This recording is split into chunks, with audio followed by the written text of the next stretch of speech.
Hi, welcome to Trio Trails. Last July, we went on an amazing girls' trip to Thailand. It was full of fun and unforgettable memories. Come along and enjoy our journey to another country. අපි අබුදාබි වල හිටියත් අපි අපේ flight එක සාජවලින් ගන්න decide කරා.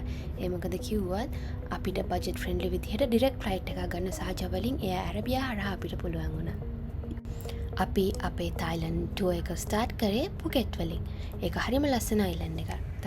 අපිට airport එකට ගිය ගමන් ඕන වුණා චෙක් ඉන් වල පොඩ්ඩක් රිලැක්ස් වෙන්න. මොකද අබුදාබි ඉඳන් සාජ යනවා කියන්නේ ටිකක් ලොන්ග් ට්‍රිප් එකක්. මේ වෙලා අපි හොඳටම එක්සයිට්ඩ් වෙලා ඉන්න ෆ්ලයිට් එකට බෝඩ් වෙන මේක අපේ පළවෙනිම ගර්ල්ස් ට්‍රිප් එක. අපි සාජවලින් ෆ්ලයිට් එක රෑ 10:35ට ගත්තා. අපි පුකෙට් වලට ලෑන්ඩ් කරේ උදේ 7:55ට. අපිට ඕන වුණා අපේ දවස කොහොම හරි සේව් කරගෙන එදා දවසෙත් ගොඩක් තැන් එක්ස්ප්ලෝර් කරන්න. And here's our first selfie in Thailand. First things first, අපි අපේ සල්ලි මාරු කරගත්තා. එහෙදී අපි එතන බැංක් එකකින් තමයි චේන්ජ් කරගත්තේ. හැබැයි අපි ගොඩාක් ලොකු ගාණක් චේන්ජ් කරගත්තේ නෑ. මොකද එයාපෝට් එකේ රේට්ස් අඩු හින්දා. අපි ඩොලර් 100ක් වගේ චේන්ජ් කරගෙන අපි ගිහිල්ලා අපේ SIM cards ගත්තා. අපි තුන් දෙනාටම True කියන SIM brand එකෙන් unlimited 1 week package එකක් තමයි අපි අරගත්තේ. මට මතක විදිහට අපි එක්කෙනෙක්ට 500 bahts වගේ ගියායි SIM එකකට. අපි අපේ travel එක plan කරගත්තේ CC Travel Agency එකත් එක්ක. They did an amazing job. අපි පොඩ්ඩ වෙලාවක් ඉඳලා පොඩ්ඩක් රිලැක්ස් වෙලා කොෆි එකක් එහෙම අරගෙන අපි ගියා අපේ travel agent හොයාගෙන. එතෙන්ද අපිට හොයාගන්න පුළුවන් වුණා අපේ නමත් ගහලා තියෙන බෝඩ් එකක්. ඒක බෝඩ් එක බලලා අපිව ඒ ගයිඩ් එක්කගෙන ගියා අපිව ගන්න ආපු ට්‍රාන්ස්පෝර්ට් එකට. එයාපෝට් එකේ ඉඳලා අපි හිටපු ඒරියා එක පන්වබුරි වලට යන්න 45 minutes වගේ රයිඩ් එකක් තිබුණා. ඒ යනකම් we enjoyed our coffee. අපි අපේ හොටෙල් එකට උදේ 10 විතර වෙද්දි ආවට අපේ චෙකින් ටයිම් එක තිබ්බේ හවස 2ට. එදා උදේම සඳීට තිබ්බ පොඩි එක්සෑම් එකක්. එයා ඒ එක්සෑම් එක රිසෙප්ෂන් එකට වෙලා කරනකම් මමයි සඳුයි ගියා හොටෙල් එක එක්ස්ප්ලෝර් කරන්න. සන්දීගේ එක්සෑම් එකනුත් පස්සේ තව ගොඩක් වෙලා තිබ්බා අපිට චෙකින් වෙන්න. ඒ හින්දා අපි හිතුවා අපි පාරේ එද්දී මක දාගපු 7-Eleven එකට ගිහලා කැම මොනා හරි කාලා 7-Eleven experience එකකුත් ගන්න. ඒ වුණාට අපේ හිතපු විදිහට අපිට 7-Eleven එකක් නෙමෙයි හොයාගන්න හම්බුනේ. අපිට හොඳ experience එකක් ලැබුණා. ඒක බලන්න මේ වීඩියෝ එක දිගටම බලන්න. අපි ගිය පළවෙනි walk එකේම සන්දී got distracted from the nice dresses that we had. පුකෙට් වල පන්වපුරි වල තියෙන්නේ ලංකාවේ නුවරඑළිය වගේ වයිබ් එකක්.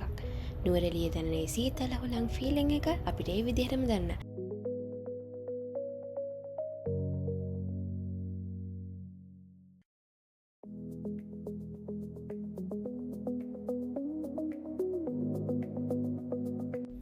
ඔහොම කියවගෙන යද්දි තමයි අපි දැක්කේ ලොකුම වැස්සක් එන්නයි යන්නේ කියලා.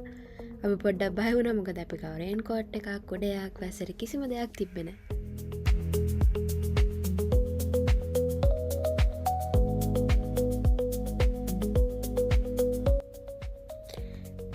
අපිට ඒ වෙලාව වැස්සෙන් බේරෙන්න වෙන දෙයක් තිබ්බේ නැති හින්දා එතන තිබ්බ ළඟම හට් එකකට අපි දිව්වා. But that turned out to be one of the best decisions of our trip. අපි එතනට වෙලා ඒ රේන් එක ගොඩාක් එන්ජොයි කරා. ඒ එන්ජොයි කරන ගමන් අපි දැක්කා අපි එතන ගිහින් තියෙන්නේ ලස්සන කැෆේ එකකට කියලා. Let's go inside and see what's in there. අපි එහෙට ගියාම ඒක කරන්නේ තායිලන්ඩ් වලින් ආච්චි කෙනෙක්. ඒක නිකන් ගෙදරක වගේ හදපු කැෆේ එකක්. ඒක හරිම ලස්සනයි. ඒක ස්පෙෂාලිටි එක තමයි ඒක කවර් වෙලා තිබෙ බුක්ස් වලින්. අපි එළිය හට් එකේ පොඩ්ඩක් වැසර තෙමි ඉද්දී ඒ ආච්චි තමයි අපි වතලට ඉන්වයිට් කරේ. ඒකට ග්‍රේට්ෆුල් වෙන්න අපි හිතුවා එතනින් කැම් මොන හරි ඕඩර් කරලා කනවා කියලා.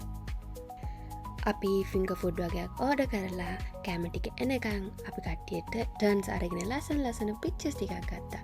ඒ ලොකේෂන් එක ගැන නම් කියන්න වචන නැහැ. අපි ඒ ට්‍රිප් එක ගත්ත ලස්සනම ෆොටෝස් ටික ගත්තේ අතනදී. And we really enjoyed our food as well. If you are planning to visit Panwapuri, this is a place that you must visit. මේ කැෆේ එකේ නම තමයි Used Books Cafe. අපි කොහමරි කැෆේකෙන් එලියට එනකොට අපි චෙකන් ටයිම් එකත් ලංවල තිබයි හිද අප හිතුවා ආයමත් හොටල් එකට කියලා අපේ බැගේජ සරංගිල චෙකින් වෙන්න මේ තමයි අපේ හොටල් රූම්ටුව එකද This is gonna be our home for next 3 days.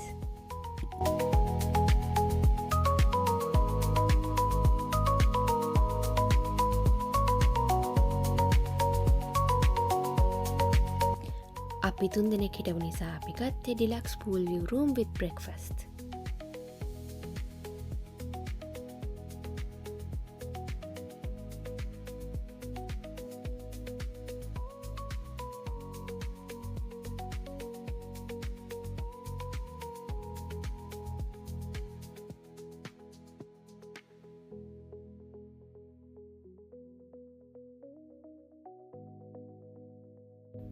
Room එකට චෙකින් වුණ ගමන් අපි කරේ චේන්ජ් එකක් දාගෙන පොඩි නැප් එකක් ගත්තා මොකද අපිට තිබ්බ රෑප් තව ගමනක් යන්න. ඒ ගමන ගැන විස්තර අපි ඊළඟ වීඩියෝ එකෙන් ඔයාලට එක්ක share කරගන්නම්. I hope you guys enjoyed this video. Thank you for watching. Bye bye.